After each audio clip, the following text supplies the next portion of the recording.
What's going on, everybody? This is Warren New here with. Let's not do that. I'm Andrew. And I'm Alex. We're going to talk about chemicals today.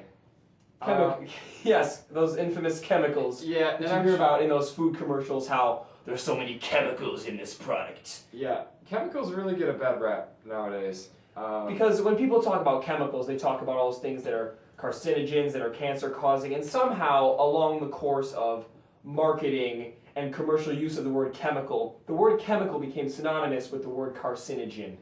Yeah, for example, what was it? We heard a commercial. It was for hot dogs? I think it was for hot dogs. I don't remember the brand of hot dogs. Yeah, it's probably a good thing that we don't remember the brand either. Yeah. They were denouncing things like, the commercial went something like this: do you want hot dogs with things like ascorbic acid and sodium lactate in it? And they were trying to promote their product by saying it was all natural and had ingredients like beef and salt. Well, I don't even know how to start addressing this. We're about to blow your minds here. Let's start off by addressing where they went wrong. Let's start off, ascorbic acid is the IUPAC name. What does that stand for? The IUPAC name. I don't know. I see it thrown around all the They time. name things. That's the group that names chemical compounds. That's the chemical name for vitamin C. Man, I don't want any vitamin C in my food. I don't know about you. No. I've heard that stuff's pretty bad for you. And the other thing too is like you're about to get your minds blown, guys. Yep. So hold on to your seats. Put on your hat. What's a hack? What's a hack? Put on your hats and listen to this. Water is a chemical. So let that sink in. so The air you're breathing are chemicals. your skin? Multiple chemicals at Yeah, that. it's so many chemicals. Like people often say, there's like hundreds of chemicals. Your skin's hundreds of chemicals. Mhm. That plaster's lots of chemicals probably. Ready? I don't know what Wait, plaster's made here of. we go. The organic food that you guys are buying has chemicals. You know those organic apples? Mhm. Those are supposed to be all natural and they are pesticide free. That's not the point. Yeah. They're supposed to be all natural and not have bad chemicals in them, right? No. Apples are chemicals too. Apples have Apples. Apples have ascorbic. I can't speak today. Ascorbic Ascorbic acid acid. in them. Mhm. So if you eat your nice organic apples that have ascorbic acid, why would you not also have them in your hot dogs? Let that sink in, guys. Ooh. Osmosis that through your. Osmosis that? Is that a verb now? I'm forgetting something. Hold on. Hello, Jimmy Johns. Counterpoint! There are harmful chemicals in some food. By chemical, I mean carcinogen. Things that Yes. cause diseases, things that cause cancer, things that cause autoimmune diseases. But when people say chemicals like sodium lactate, that's just a type of sugar. That's just something to that's energy. Quick tangent. When people say they don't like high-calorie food, what calorie is referring to is the amount of energy contained in that food. Like in the United Kingdom, I don't know if I'm making this fact up or not. What, joules? What's that? Yeah, they measure Yeah. their food energy in kilojoules. A lot of the world does. If you look at international packaging on like the nutrition facts, it's listed in like the amount of energy it takes to burn something. So it's like kilojoules, and it's like a really, really high number, which kind of freaks people Yeah. out. Especially if you bring it here in the U.S. My mom brought me a chocolate bar, and I understood what it meant, but she was freaking out.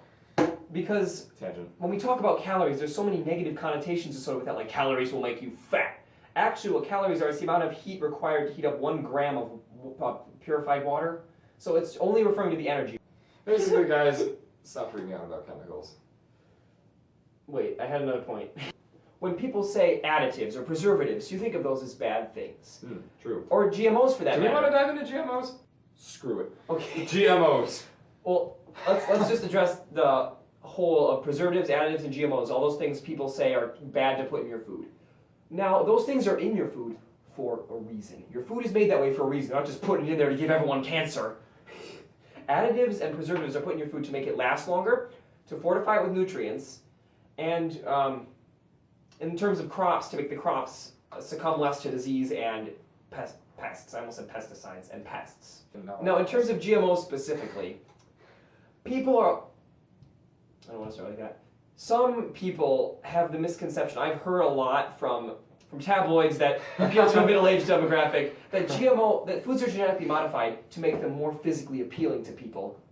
Well, not necessarily just that. They can Not grow in really. harsher conditions. Did you already mention that? I was coming. No, I was about to get into that. Yeah.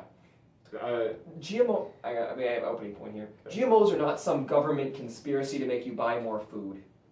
Go ahead. But just a little statement to throw out there. I'm sure a lot of you guys actually eat bananas. Bananas are one of the most commonly produced genetically modified food.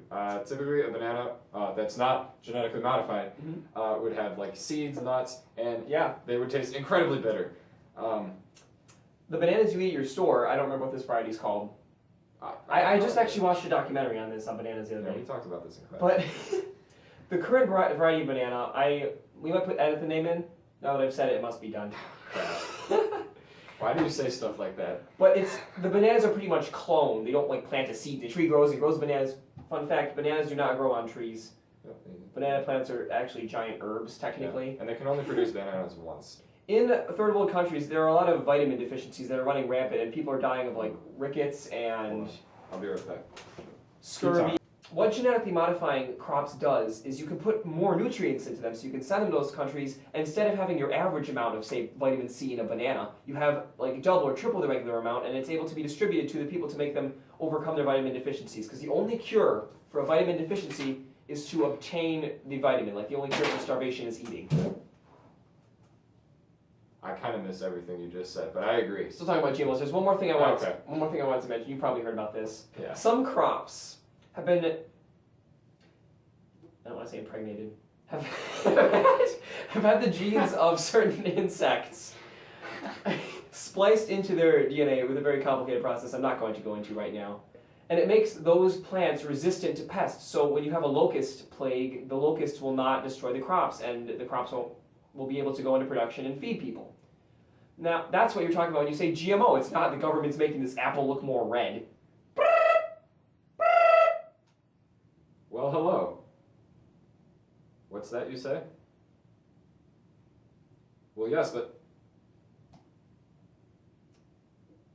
I mean, okay, very well. We will mention it. That was Dolores from Wisconsin. She brought up a very good point about marketing. I don't know why I'm looking at you. You didn't take the phone call. I'm just omniscient. I know when phone call. And there's a second cord plugged into my brain. Basically, what Dolores says is she mentioned how marketing really plays a big role in how chemicals are branded, or not branded. How like the word the chemical? connotation Associated with the word chemical? associated with the word chemicals. Like I our- get, Sorry, go finish. I'll get a really bad rap for just doing something that are good for you. Okay. Now, she is correct in that with our hot dog commercial example, people are using the word chemical as something bad. When the word chemical really just means any element on the periodic table. It could be part of anything in tangible existence. Like, as Alex said before, the diatomic oxygen in the air, that's a chemical. You need that to live. The carbon dioxide, you need that for plants, and plants will give you oxygen to live. All of these things are chemicals. Like, everything in our known universe is made of chemicals. It's true. So if you say, I don't want food with chemicals in it, well, sorry to disappoint you, you're never going to escape. Speaking of escape,